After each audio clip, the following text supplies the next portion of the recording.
Hello, I'm Matt Gillard, and welcome to another edition of Capital Corner, your weekly news and views on updates around the early childhood world from your capital here in Lansing.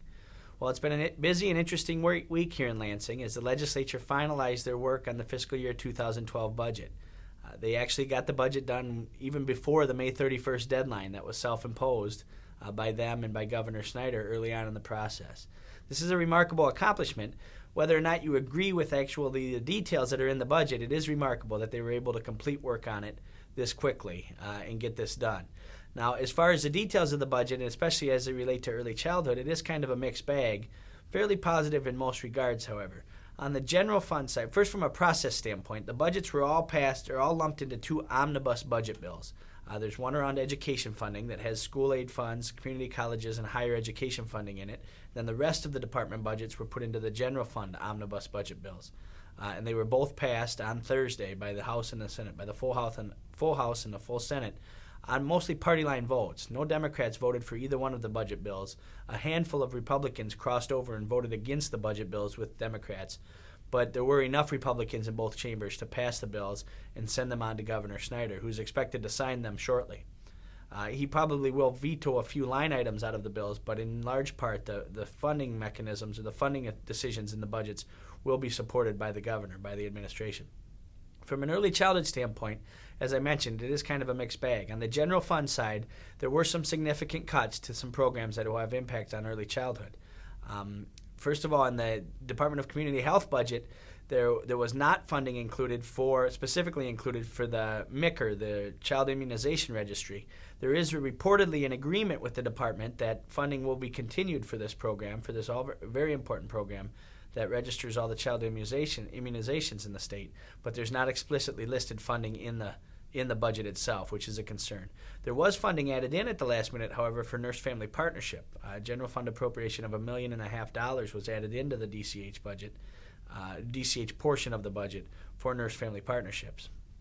And this was a very positive sign for early childhood, as this is an important program in many communities around the state. On the Department of Human Services side, there were some significant reductions to the Child Development and Care program. Specifically, the Early Childhood Investment Corporation's funding, the Quality Dollars program, was cut by $1.9 million. There were also some major reductions to the rest of the program as well, similar to what the governor had originally recommended. The hourly rate structure was reduced from $1.60 an hour for unlicensed, unregulated providers to $1.35 an hour.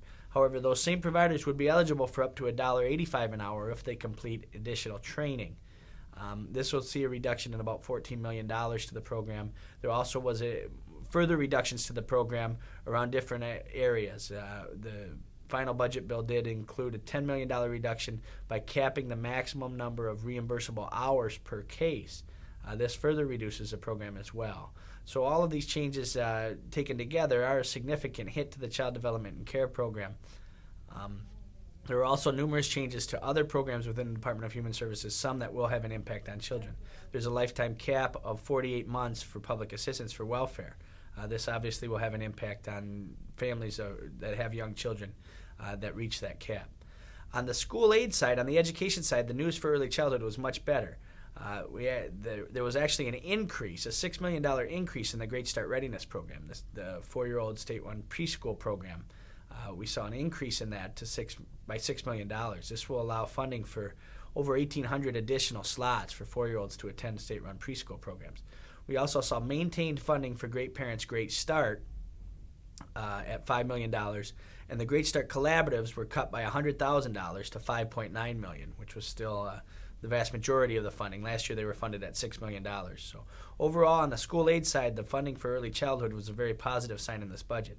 It's important to note also that the budget does include language shifting the fiduciary responsibility for the Great Start Readiness program, the 4-year-old preschool program, to the ISDs.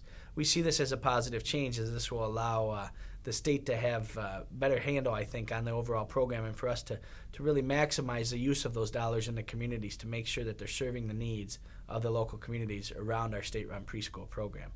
There's also language that talks about a block grant for the next fiscal year, some intent language for the 2013 fiscal year to bring these programs even more together and working in connection with each other, these early childhood programs on the school aid budget.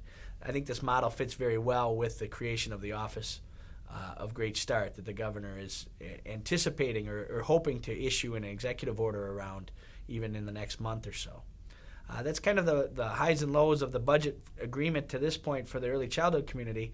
And we look forward to a busy month next month as well. And most people would expect that the legislature would kind of take a break after the budget, but it looks like they're going to get right back at it in June, and we'll see some interesting policy measures taken up, and some of them certainly will have an impact on early childhood.